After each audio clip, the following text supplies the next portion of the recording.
Hi, everybody. Welcome to episode 28. We had so much fun last week and got so carried away that we only got like halfway through Heather's new build story. It has been very fascinating so far, seeing all of the infrastructure and work that went in before like there was even a house. So we're super excited to continue that. And I think we're going to get to some fun stuff too on the new build process. So take it away, Heather. Tell us where we left off. Sure. So actually, this top photo up here. Oh, wait, hold on. Let me share my screen. That'll help. There we go. Hello. So last time we basically made it through most of framing, and we ended where I was talking about the zip system that we use. So instead of standard OSB, we ended up using a more intense system for water barrier. And that perfectly leads into this top right picture here, where, again, one of the things we had to think about was, hey, we know our area is very wet, and we know what kind of siding we want, and we know that the kind of siding we want, which is basically hardy panel. I don't know if it's as popular down there as it is here, but so hardy panel, depending on how you decide to install it, can actually leave a lot of gaps for light, which is also a way to deteriorate siding, or I'm sorry, the sheathing. So this orange wrap that we put on top of the already protected sheathing is basically like an extra layer of protection. So we literally had like 2 to 3 layers of protection on the house between like the bones of the house and the siding, which is one of the things that we did very much on purpose because we want this house to outlive us. We don't want like a crappy house that's going to fall apart in 5 years, like a lot of new build companies don't exactly build to quality and they start deteriorating pretty quickly. And we did not want that to happen with this house. But with all that said, the next big thing we got to was we had to think about windows. Now, here's a really interesting thing about building is especially during COVID, which is when we started, there's a lot of variations in material processing times. And the windows we got, we were like, oh, it's going to take about 6 months for them to get to you. And you should be ready for windows in about 6 months. So it'll be perfect. We're like, cool, Roger. It ended up taking about 9 months to get windows, but about 12 months for us to be ready for windows. Because I think we talked about this in the past, like part of the problem was, we would have financial constraints here and there. So we'd have to pause the project or reprioritize parts of the project. And so because of that, like it took a little while longer for us to be ready for windows. And so we looked, they sat in a warehouse for a little while. And essentially the warehouse was like, we can't hold these anymore. You need to take them. We're not giving you an option. And we're like, we have an acre of land, but we have nowhere else to put them. So these windows literally sat on the road or like alongside the road of our property for like 3 months. And anybody who has like followed along with my home build through social media knows that I was posting things months behind when they happened. And the biggest reason is because of windows, because I didn't want to show, hey, we have $100,000 of material that you could very easily go and break or steal or whatever you want to do. And we did not want to advertise that. So we ended up, toning back the hey, here's our house progress. So that's what that is. And then of course, photos of it actually being installed and kind of how it looked like. And then this one right here is just, hey, we finally got to start getting utilities connected, which was a big deal. So, and then of course we always have wildlife in this where I live. So actually right now the bears are starting to come out of hibernation and everybody's trash bins are all over the road because the bears are just looking for food. But we also get a lot of deer. We also have resident beaver. And I just learned we also have a resident otter that visits. So cool. We just have, and tons of birds and fish. Like we just have a ton of stuff around here. So once in a while I throw these into this little thing just to show, hey, here's some of the fun wildlife we have. So next is this is our leach field for our septic system getting input. So we had to tear out all of the shrubs and everything so that they can put in the lines for the leach field. And for those that don't know septic very well, the leach field is basically the clean water that has already cycled through your septic system that gets deposited somewhere else. So that's what that is. That's very, very easy layman terms, but that's what that is. And then the rest of these are just like, ooh, hey, now that framing's done, things are going in, like in between our walls. So this one is the fireplace in our living room first getting installed. This kind of shows, I don't know if you remember from last week, but we have like a step foundational system. And there were some parts of our house where we just framed around it. So literally, this is our master bedroom. And so literally we just have a foundational wall behind a wall in our house, like a sheetrock wall. While in our gym room that we have, we ended up utilizing that and creating a ledge. And we basically just drywalled a ledge around the foundational wall. So interesting things to work through. This is our gas line going in. And then this is just kind of what it looks like behind the wall for a shower. So this is like your standard head shower, and this is a hand shower. So we have two separate nozzles for one of the bathrooms. So that's just kind of what it looks like behind the wall to run the water. And this blue pipe is essentially what the water runs through. And then once you get whatever your finishing touches on the walls, whether it be tile or whatever, they basically cut this down and then affix the spout for the actual shower head. So that's that fun stuff. I know I talked about the future proofing for our house, and that is exactly what this is showcasing. So this photo right here, basically I think, stop me if I've already talked about this in depth, I don't remember. But essentially, in the original plans of our house, we were required to put a simple drainage system around our house to protect from water. But then this happened. And this was a really, really heavy rain day. Literally, this was like a small river going through what is now our driveway. And we're like, that's going to be an issue for our house and for our car and for anything else that goes here. That's going to be a highway for water to our house. And so it was actually because of this that we ended up digging a bigger trench. So we already have drains around the footings of our foundation for the underground water. And that's all that was required. And now we also have extra drainage around our the front of our house. And basically, I think I have another photo, but basically that goes into a massive cement basin that's underground and called a catch basin. And so all the water flows into these pipes, goes into the catch basin. The catch basin sends it to the other side of our property, which I also don't remember if I talked about already. If not, it's coming. Where we actually have like a line that goes up to our neighbor's house, and it kind of like disperses water there. So just a lot of water mitigation, a lot of it, because across the street from our house, we actually have a runoff from another lake that's on somebody else's property. So when it rains a lot, that overflows, runs down. And because we are at the bottom of basically two hills, that water has nowhere to go aside from across the street onto our property.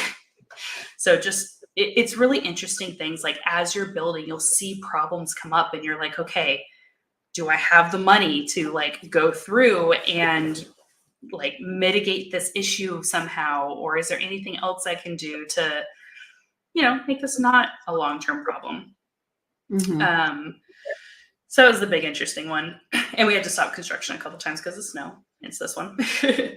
And this one right here is really just, we have a lot of invasive plants in the Pacific Northwest, plants that just don't belong here. And one of those for here, I know the South has a couple of versions of vines as well that are incredibly invasive, but we have English ivy, which just kills trees and kills ground cover. And so this has actually been a project of mine for the last couple of years, is trying to pull out all this ivy. And when you have an acre and a half of land, it takes a little while to pull it out. So Yeah. That's been an interesting project. This was actually some of the fun stuff for me. So first off, this is our kitchen up in the top left. And this is actually the pony wall that our island now sits on top of. So everything on this side is basically overhang so that we could put island seating. And everything on this side is cabinets and sink and dishwasher. And then another interesting thing is a lot of people don't think about this, but when you look inside of a wall and you see all the different kinds of plumbing, the color and type of plumbing actually determine what that line is. So a lot of people know PEX tubing is like the very common water lines right now, where blue is cold water and red is hot water. But you'll also see these orange hard tubes. And what these are is actually the sprinkler system that goes throughout the house. Oh, wow. So if our house ever catches on fire, this is what it runs through. And, oh, by the way, it runs through a different water system than all the other water in the house. So technically, we have like 3 different water systems, because if any one of them fails, then everything else doesn't fail with it. So we have the water sprinkler water system. We have the water that we use for baths, sinks, all that. And then we also have a water system that heats up our floors. So basically 3 different access points and 3 different emergency shutoff valves in case any one of those decided to fail. But then we can still use every other thing that works on water, which is interesting. Yeah, I see the heater tubes or whatever you call them. Oh, yeah. Yep. Yeah, that's super cool. We don't have that here for sure. Yeah, the heated floors. So heated floors are fairly common here, but most people only do it in the master bedroom, and it's usually electric. So when you have a water system, we used Warm Board for our water system. And this is, basically what it looks like is Warm Board looks at your house, looks at the blueprint and says, this is how we want the water to run. And then Warm Board will talk to whoever's installing your system and say, okay, so based off of the intricacies of your framing and your floor plan, we have to shift how this works. And then they talk to be like, all right, so yes, this area right here, this is the entrance, this is our master bedroom, master bathroom, and then our hallway right here. And it's like, hey, that threshold between the hallway and the master bedroom is going to be really warm because all the lines need to run through here to get to the brain, which is in the laundry room over here. So they do a lot of that communication, which is really interesting. And then this is the waterproofing for our, it's hard to tell in this photo, but for the pit that is the bottom of our elevator shaft. So now underground water can't get in and like flood the house basically from the pit, because the when your home is future proof for an elevator, it actually sinks down the elevator base a little bit. So it's actually further down in the ground than the rest of the house. But this is my favorite part because one of the ways we wanted to save money was actually wiring our own house. And my husband actually has a history of working in data centers.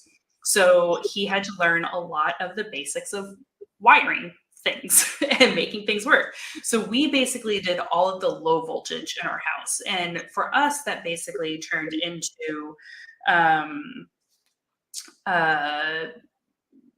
basically we eventually want to do electric blinds for all the living areas. So that's basically what we were wiring, is that and the speaker system for the house. So this was one of the rooms I worked on personally and how I was running the wire. So it was actually really interesting, and I learned a lot, and it was a lot of fun. This one is just, we were trying to decide what colors we wanted to paint our house. So we basically looked around at colors from Sherwin-Williams and Benjamin Moore and whatever other big paint companies there were. And then we chose a few, and I did several different renderings with several different colors because I like to play in Photoshop and stuff like that. So I got to outline the front of our house, add different images, and just messed with it until we found something we liked. So, and Very some of these cool. are like very like this area is inset, this area is inset. So like while it looks 2D here, it's actually, you know, you can tell here like there's a lot of dimension to where the colors go. And our final has changed a lot from this, but you know, it gives you an idea of kind of our creative process. And again, this is because we didn't want to pay somebody else. We wanted to save money. So we did it ourselves. I ended up playing around with tons of different colors, tons of different ideas. And then we eventually found something that we really liked, at least on paper. So we handed that to the painter and he did the rest. And this is the final look of how it turned out. Very cool. Yeah. Yeah, I really like that. Especially the 3-story part. Like the dark, it looks really, really good. Yeah. Yeah. Thank you. Yeah, it's this is our staircase right here.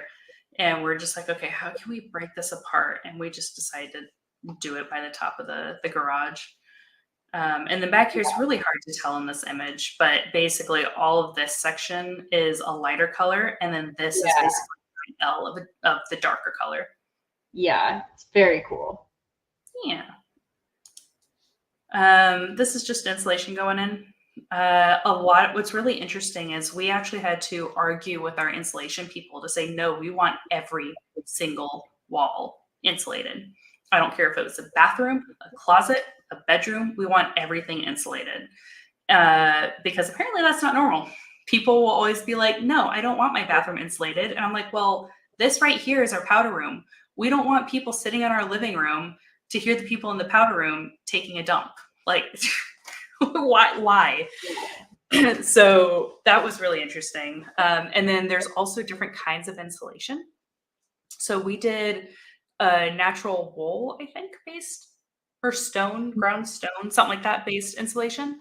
But this right here is actually foundational wall. So they couldn't actually use the same insulation as everywhere else. They ended up doing a spray foam insulation against the foundational wall because it helps better protect against moisture, while the rest of this does not protect against moisture. So again, the weird things you learn about with building a house or gutting and remodeling a house, as Cassie knows. Yeah, for sure.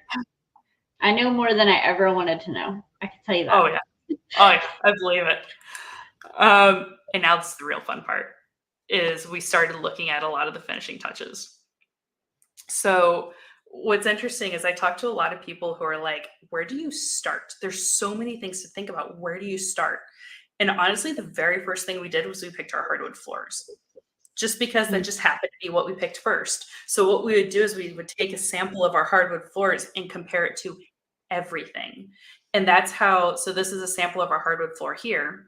And we use the sample of our hardwood floor to pick the cabinetry and oh my God, countertop materials, because we walk into a lot of homes where the countertops just clash with the hardwood floors or clash with the cabinets. And so we wanted to make sure everything was cohesive. So we have 2 different countertops throughout our house, 2 different cabinetry materials throughout our house. In fact, here's the other cabinet and countertop right here.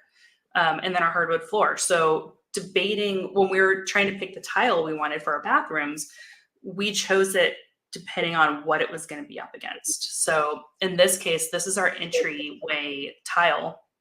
And so all it was going to be up against was the hardwood. So we looked for things that married well with the hardwood.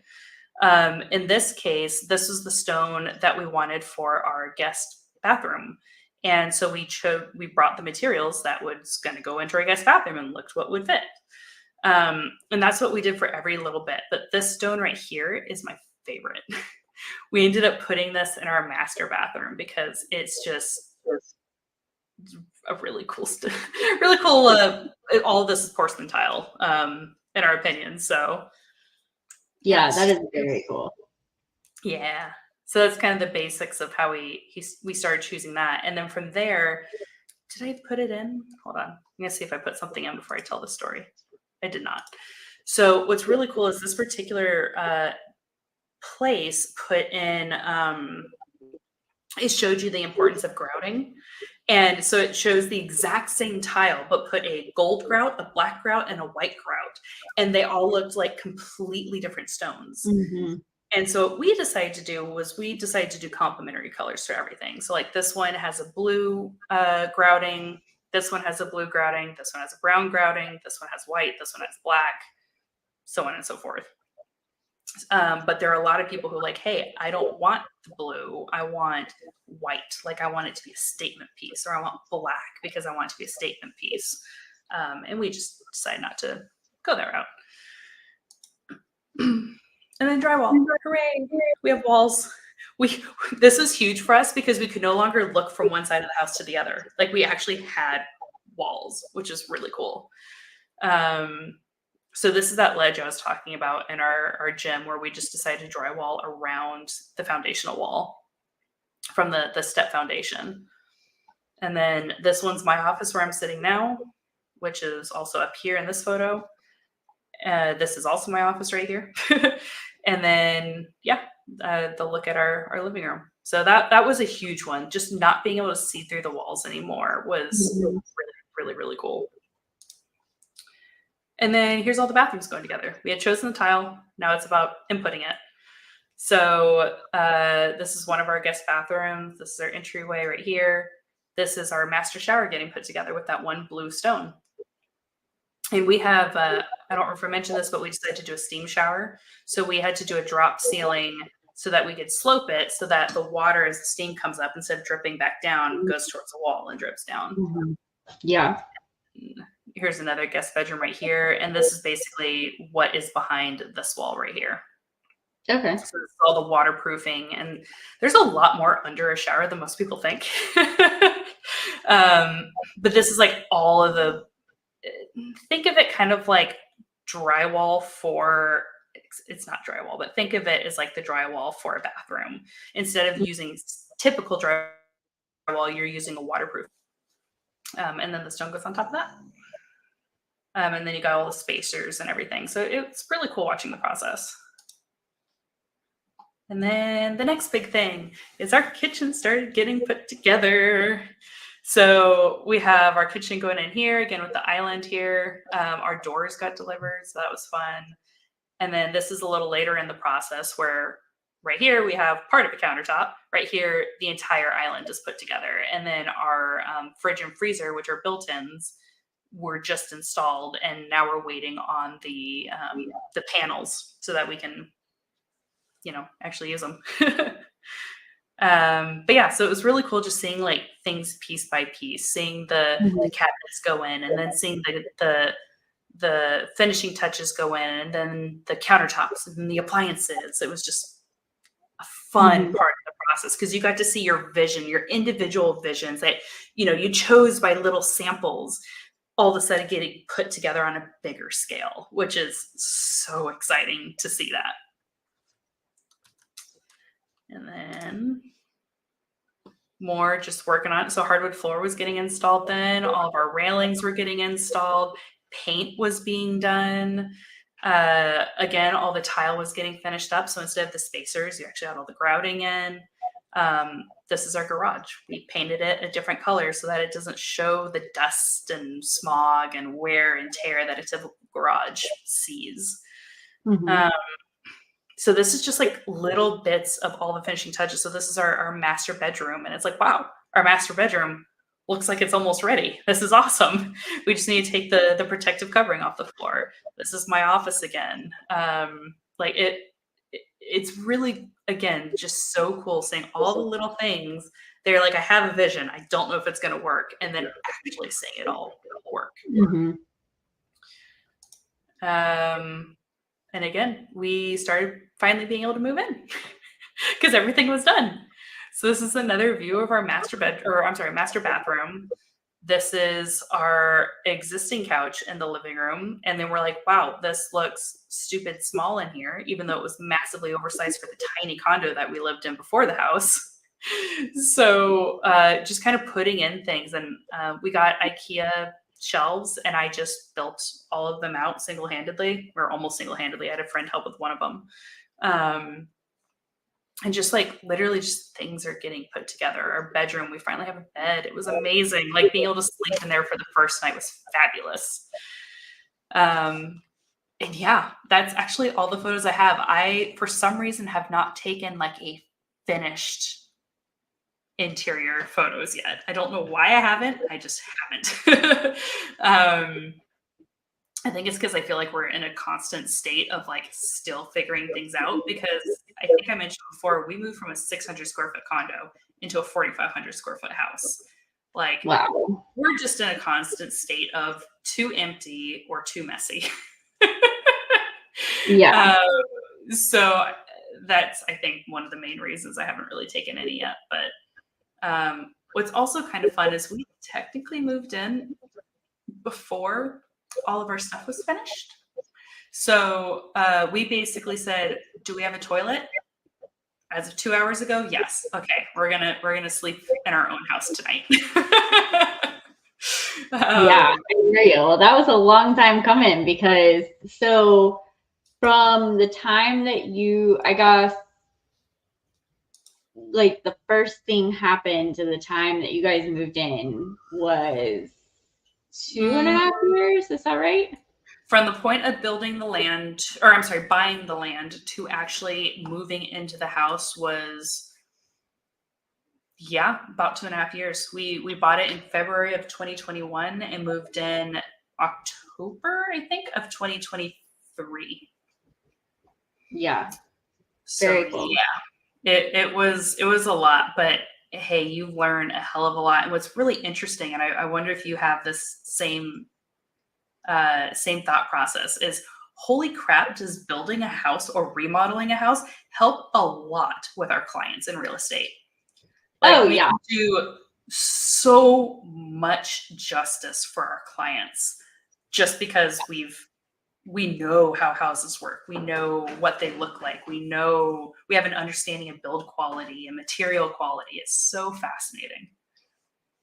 Yeah, absolutely. I have it's funny you say that, because I had a client doing a remodel coming up. I was kind of walking the house with some contractors, getting some ideas, and there's some of that like probably 70s tile on the bathroom walls. And I don't know if you know what's behind that, but I'm telling you, they were serious about their tile. Okay, because it's like, I can't even describe to you what is behind that tile. It's basically like built into the house. I'm not even kidding. Like, it's concrete and wire mesh, and the grout. It's like, it's fascinating. And I've seen what is behind there. And so we had a conversation about that, and I was like, we can refinish that. And and he was like, do you know what's behind there? And I'm like, I do know what's behind there. But you can never imagine. Obviously, maybe when we get back on the remodel topic, I'll have to show you. But it's incredible. And how, like, just how things were done back then. And sometimes it's like, you got to roll with what's there. So I hear you. Well, I've learned a lot as well as you've taken us through this. So I know we're going to kind of talk about next week. Oh, look, we had to take our banner down. But next week, we're going to be talking about some of the hiccups, right, of building a house. We've kind of talked about some of the boring stuff, and then some of the more fun stuff. And so now we're going to go back to the hiccups. And so we hope you guys will join us. Heather, so I don't want to get into a hiccup episode, but at the end of the day, are you happy with how everything turned out overall? Like, did it all come together how you envisioned? For the most part, there are definitely some things that I would change, some things that were out of my control to change, and some things that were in the control. I just didn't know any better at the time. But for the most part, I'm really happy for living in something that we put together ourselves. It's not like I'm miserable by any stretch of the imagination. Yeah, even on our remodels, when we've made a blender where we're like, that's not exactly what I would have done if I had it to do over again, but like you did it and you made the decision and like you got it through. And so it's like still kind of cool. Yep. So I'm super excited about next week, and we will see you guys here, same time, same place. Bye.